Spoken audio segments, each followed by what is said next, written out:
Welcome to The Strategic Leader, a podcast for busy leaders to learn how to be naturally strategic so that you can operate with impact and sit at the top table with confidence. We discuss strategy in all its many forms and guises with clear and actionable tips to demystify strategy and to help you to succeed. With your hosts, Gemma Bullivant, Executive Coach and Strategic HR Consultant, and Fiona Craig, Strategist, Founder and Coaching Lead at Good Thinking. Enjoy the show.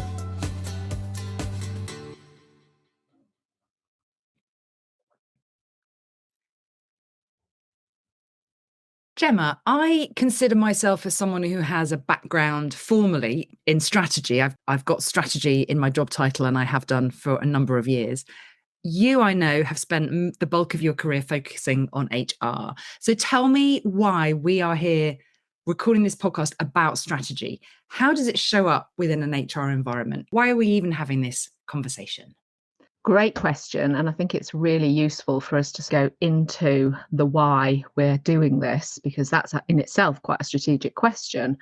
For me, whether it's HR or any other functional area, a key requirement as we move through our careers and get more senior is this idea of operating more strategically. From what I've experienced in the world of people and HR is this confidence crisis, but also a perspective often at the executive level around should the people expert be in our senior leadership team. There's lots of debate about the chief people officer versus the people director versus head of people. And in the sense of this conversation, I think we interchange the term HR and people, which is probably a whole other episode topic. That feels like a whole conversation in its own right, doesn't it? Resources or are we people? Exactly. But there's almost this identity crisis, I think, within the world of HR and people, which that is part of it. What do we call ourselves? Which plays into the idea that on the one hand, CEOs and the executive leaders do buy into the integral importance of people in business and the strategic lever that getting that it right really represents in the business world, and yet seem reluctant to include the people expert in their executive teams. The people leader is often tucked under the CFO or the COO, isn't directly reporting into the CEO, and isn't always at the table for these discussions, because typically the CFO, the COO, and now more commonly the CTO, accepted strategic players in a business. Yeah. And somehow the people equation is a sort of an afterthought. But that being the case, if you look at many top tier teams, you know you're going to have a CFO, you know you're going to have a COO, you may have a CMO, you may have marketing in there, you're going to have a CTO for sure. So you've got your money, your marketing, your technology. Where are the people? It seems nuts in a knowledge economy that people isn't automatically one of the big three. It does. It does. And yet often it's not, is it? Like you say, it could be a different title that sits somewhere, nests into some other function. Mm. And how many organizations say our people are at the heart of our business? Everything we do is powered by our people. And you think, really? If that's the case, where's your CPO? You must clearly have one, but perhaps they don't. Well, I do wonder how many of those organizations that boldly claim that people are at the heart of the business really do have the people leader, the CPO, at the executive table, directly reporting into the CEO. So in your experience, Jen, because you have predominantly an HR background, how does this tension between, the reliance on the people and the importance that you place on that people function at a very senior strategic level, how does this show up in your experience? What problems does this create by not having it there, or by having somebody who is at a more junior level that's trying to influence that C-suite group of people? What are the situations? What's come up for you in your career that you've gone, okay, this is why it's an issue. This is why why we're trying to resolve some of that or address some of that by talking about it in this podcast.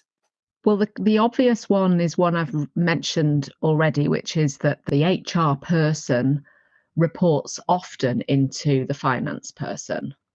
And therefore, the HR function is, by virtue of that reporting line, a kind of an offshoot of finance, which it isn't.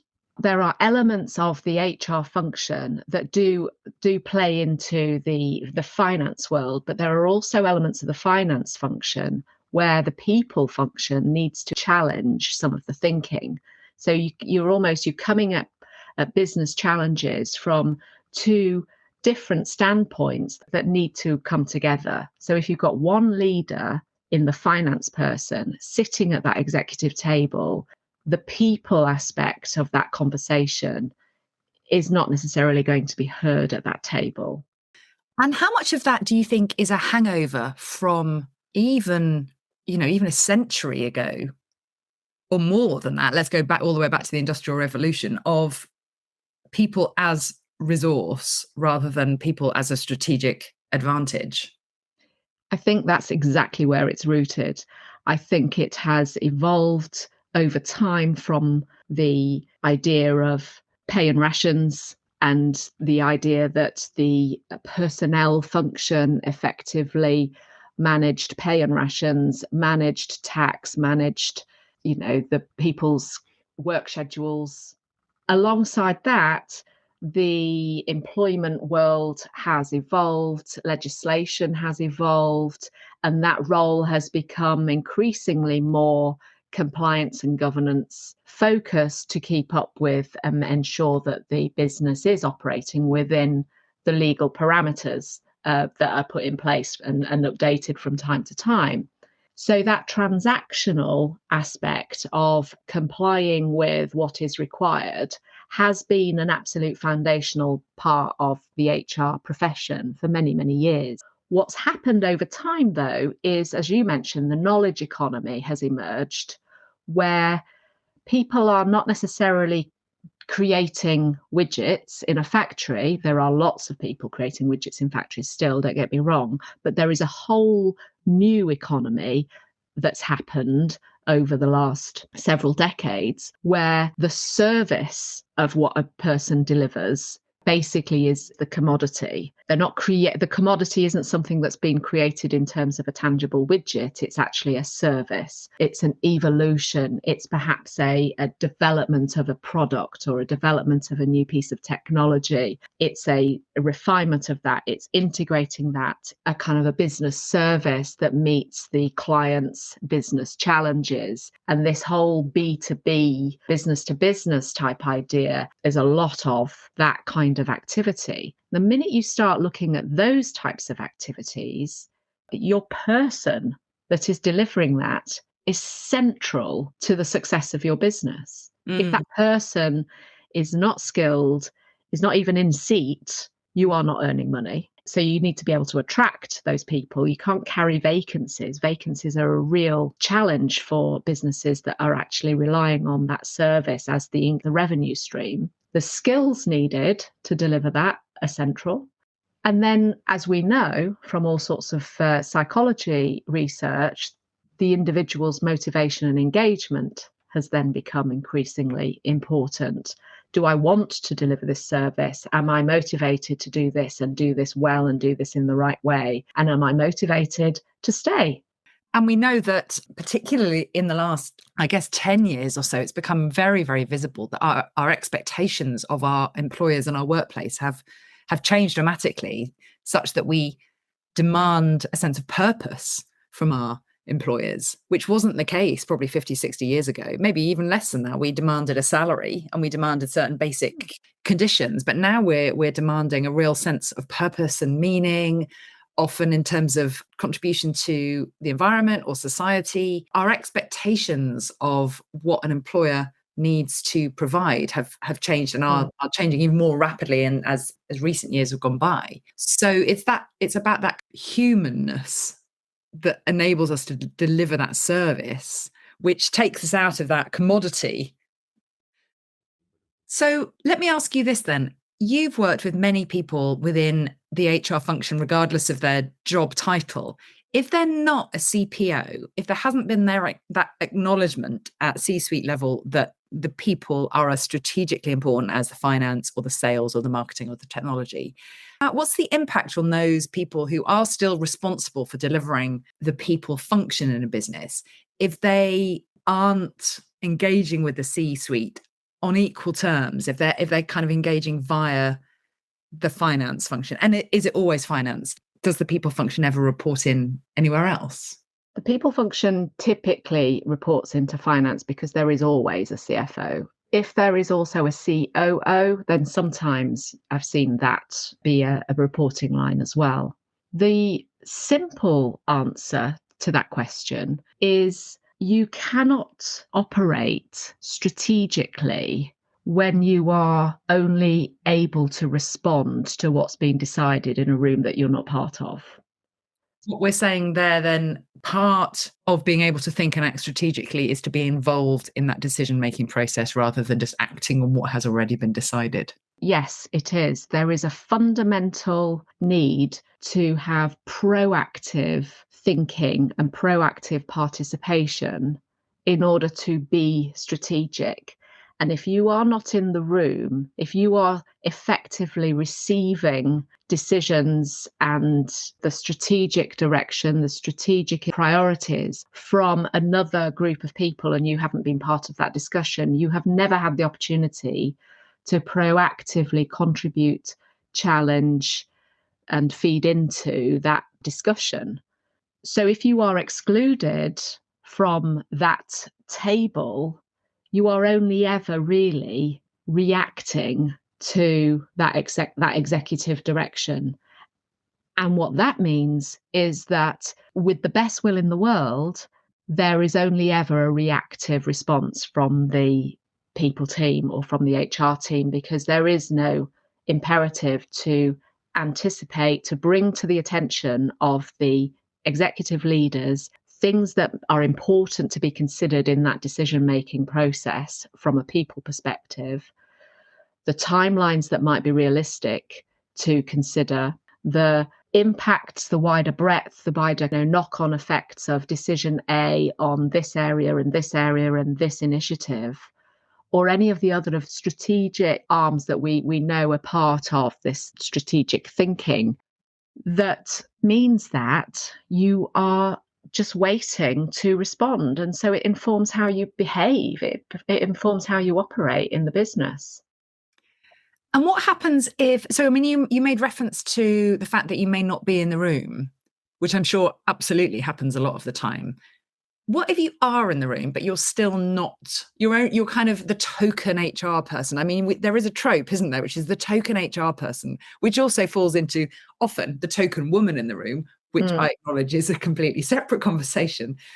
But there is that sort of token HR person. If that is you, if that is the structural setup in your organization, how do you influence strategically people with a more senior job title than you? I guess for me, that's why we're having this conversation in the first place. This whole podcast is around supporting those people. Would that be right? It is. And I think one of the main reasons that I think that the topics that we're discussing in this podcast have come about is the answer to that question, which is, A, are you in the room in the first place? And if you're not, how can you get into that room? And then B, what do you do once you are in that room? How do you leverage your influence in that room? There could be any number of answers to that question, which is it something that's getting in your way? Is it that you are not really considered important by the others, that token person that you referred to? I think that the first hurdle is getting in the room. Mm-hmm. And I think the other thing is this sort of transition, perhaps, from sort of the Industrial Revolution, Taylorism, creating, the idea of personnel and your employees being central to your revenue, is this idea that it's not perceived as a technical enough function to be given the seat at the table, because lots of people think that they know what to do with people, because we're all people, so we can do the people thing. We know how to handle people because we are one. when in fact, I wonder what would have happened if the people function had actually been attributed more to psychology and the psychology of people, the psychology of motivation. And maybe that's the direction it's going in. But this idea that actually you do need some qualifications in this, and it is beyond the employment legislation and governance side of things. And it's about psychology. It's about what does motivate us, what's going on when people feel that they're lacking in confidence, what's going on when people are working in teams and team dynamic, how the networks of organizations work and the systemic impact of putting team A with team B, which comes back to quite a lot of psychology thinking. Yeah, it totally does. And I often describe that kind of thing as the glue that holds, and maybe the cement that holds your bricks of your business together. So you can build a business out of bricks, and they're the obvious things. This is our business plan. This is our strategic plan. This is our sales plan. But the cement that holds those bricks together is your understanding of the people that are delivering all this stuff. And if you ignore that cement, you've got the bricks, which may well stay up, but probably won't. The smallest kick will knock it over. So you ignore that people cement at your peril, because that's the thing that's holding your business together. That's the thing that makes it strong and able to withstand heavy weather, which is not an easy thing to deal with, because we're all a bit messy, aren't we? We're people at the end of the day, and we're all a bit messy. We don't act individually precisely as we are programmed to do. And then when you put, as you're saying, when you put people in groups, it's even less likely to do that. So it's a real skill set to maximize your workforce, to maximize the potential of your workforce, which you are paying for. The biggest cost for any business is their people, isn't it?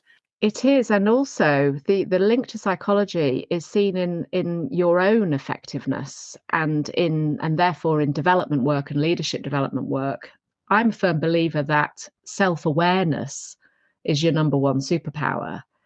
And that if you are going to be an effective leader, an effective manager, an effective worker, your own understanding and knowledge about your own approach to work, approach to other people, your impact on others, how you feel about different scenarios is all part and parcel of understanding your own strengths, your own gaps, which is all part and parcel of leveraging and making the most of the things that you like and are good at and the things that get in the way. And this is deeply, deeply rooted in psychology, but isn't necessarily something that is understood by the average finance professional, the CFO, the average COO. We can read those books about it, but we don't necessarily profess to be experts in that side of development work. And therefore you need a people expert in the room that can really call some of those things out and say, have we got the people in that particular business area that have the skills to do what we're saying we need strategically to do? And if the people person is in the room asking those questions, it generates a much stronger strategic plan than if this strategic plan is formulated separate to the people person, and then the people person looks at it and goes, well, there's no way we're going to achieve that in the next 3 years because we haven't got the skills in the business. So then that brings to mind two overlapping areas then. How the people expert who's coming at this from probably the psychological perspective of how people actually work in reality, how that people expert can influence business strategy, and how the people expert needs to interpret that business strategy to develop a people strategy that supports the business strategy. So there's kind of two overlapping strategic requirements, aren't there? And if we approach the HR function as something that isn't strategic or doesn't need to be strategic or sits a little bit further down the chain of command, then you're really missing a trick in influencing that business strategy and then also driving a people strategy that supports it. And when you think about it, people carry images, perspectives and expectations of everything based on their own experience. So when I talk to, sometimes when I go into organizations to really look at the approach to people in HR, talk to the senior leaders across the business, not necessarily just the executive team, but the next level down, and ask them about their perspective, I get an array of answers on HR and what HR is there to do, what it's there to deliver, what its purpose is, and therefore also what their measure of good HR might look like. Because some people see HR as the transactional administration function, and therefore their measure of good HR is how quickly they get a contract to send out to a new recruit. Somebody else's experience of HR in a different context, in a more strategic environment with a different lens, is perhaps going to answer that question as someone that can really test my thinking, help me keep ahead of what's happening, help me get the best out of my team. So depending on your own experience of HR across your career, how what you've encountered, and let's face it, HR does get a bad rap. Yes. And is often the sort of the butt of jokes, and is kind of one of those, it's commonly talked about in fairly derogatory terms. Yeah, you're right. And shaking off that kind of image and pushing yourself forward, you're basically fighting several battles concurrently. You're shaking off the image in the business, proving that that HR is more than the transactional function, but you're also operating at that top table and trying to get onto that top table sometimes. And if you are on that top table, trying to influence at that top table, challenging some of the things that might be happening in terms of decisions taken there. So you've got a lot going on there, and it's not surprising that confidence is fairly low, or that expectations sometimes are fairly low as to the strategic impact that HR can have in a business. And so I guess that's where we come in, isn't it? Which is, how can we support and improve the strategic impact that HR can have in a business? Because we all know it has a massive impact. But how do we support, upskill, build the confidence of people in HR who are kind of looking at that top table going, how do I get in there? How do I influence when I'm in there? How do I challenge in that environment? How do I raise my thinking to a more strategic level so that I can hold my own in that environment? And I guess that's what we're here to do, really, isn't it? Start bringing some of your observations from a professional HR background and my observations from a professional strategic background together. Well, having heard my take from an HR perspective, I'm interested in your perspective. You haven't come through the HR route. No, I haven't. So what's your perspective of the strategic impact that you can have, and how you need to approach those conversations at that senior level to be more strategic? Sure. My background is a marketing background. I grew up in marketing, and where there is marketing, there is money. And I've always had the view that the closer you are to understanding the money within a business, how does the company make money? How does it spend money? The closer you are to understanding that, the easier it is to work your way through the business and up into the senior ranks. So marketing generally has quite a lot of money to spend. And so it's quite easy within that function to understand the business model, to understand the overall business strategy. It's quite core to that. I've also recognized a great expression, and I don't know where this comes from. It's probably attributable to somebody far cleverer than me, but they say behind every business problem is a people problem. And I have recognized that to be true.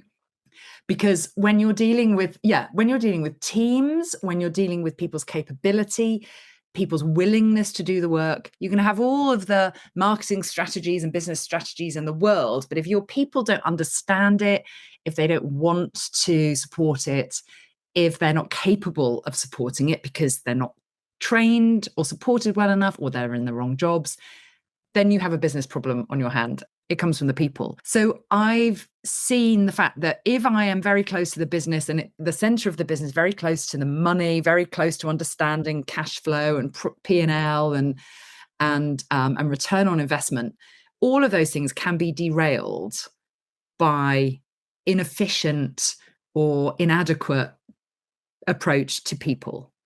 Having the right people in the right seats, giving them the right support, supporting their humanness to do this work that we want them to do. And if you don't do that, then you're going to fall short.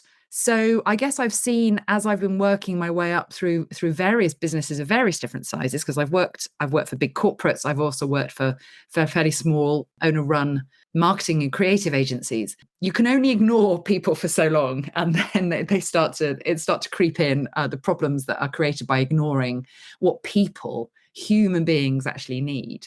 So ignoring the people side can totally derail your business strategy, and really supporting the people side and investing in it can really supercharge your business strategy. So I guess that's my perspective here, which is it's very easy to say, oh, the people side, that's the nice to have, that's the soft skills, let's put them over there. But I say do that at your peril, truly, because that is the thing that will make people want to come to work. They'll make them want to do a good job. That will make them have good relationships with their bosses and their co-workers, will want to progress, will feel motivated. Those are very intangible things, but very, very important to your bottom line. So for me, it is absolutely strategically important that whenever you're thinking about your business plan, what are we asking of our people? You know, how does this affect the actual human beings in our business is a critical question to ask up front. So my background is in strategy, and I've shifted more into the executive coaching world, which is more of the people and the psychology world, because I've recognized that you can only go so far just by looking at strategic documents and without considering what's getting in the way of us delivering this. And your point about self-awareness as being one of those key leadership skills, I think that the fact that we are flawed, human beings are flawed, right? We don't come out of the box perfect, and pretending that that's the case is just an error, really, because it will come and trip us up.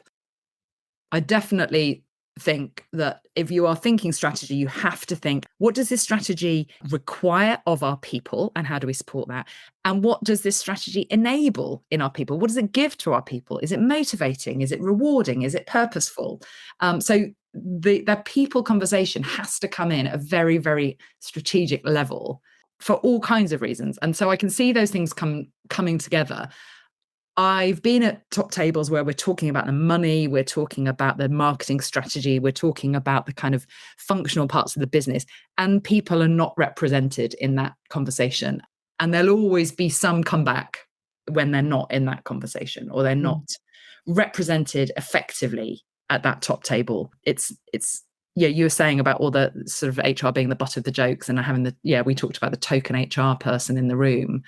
It shouldn't be a token HR person. Your entire business is reliant on people's brains, on people's personalities, on people's motivation, and you can't ignore them if you want to maximize your business return, fundamentally. So that's where that's my perspective. There's a point where you can't ignore it, but there's a point where it becomes critically important to address. What do we need to do to consider the needs of our people and the potential of our people in developing our business strategy? I completely agree. And I think there is a change happening. There is a transition that I'm noticing in businesses where the recognition of people being integral to the success of a business is starting to be noticed, is starting to be acknowledged. Let's work with that, and let's continue this shift, this transition from a transactional, reactive function that is effectively where HR was born in the world of personnel and in the world of the Industrial Revolution and pay and rations, it has evolved massively as the workplace and the working environment and the knowledge economy has emerged, and all the different sort of facets of that we are familiar with. The HR function is sort of been in catch-up mode itself, and also its reputation and the perspective of what value it adds. So we have to continue this, shine a light on what does being strategic really mean? What can we do to influence and continue to influence at that senior level? And how can we convincingly rightfully stake a claim of a table for the CPO at that executive level? That for me is the main priority for all the things that we talk about in this podcast.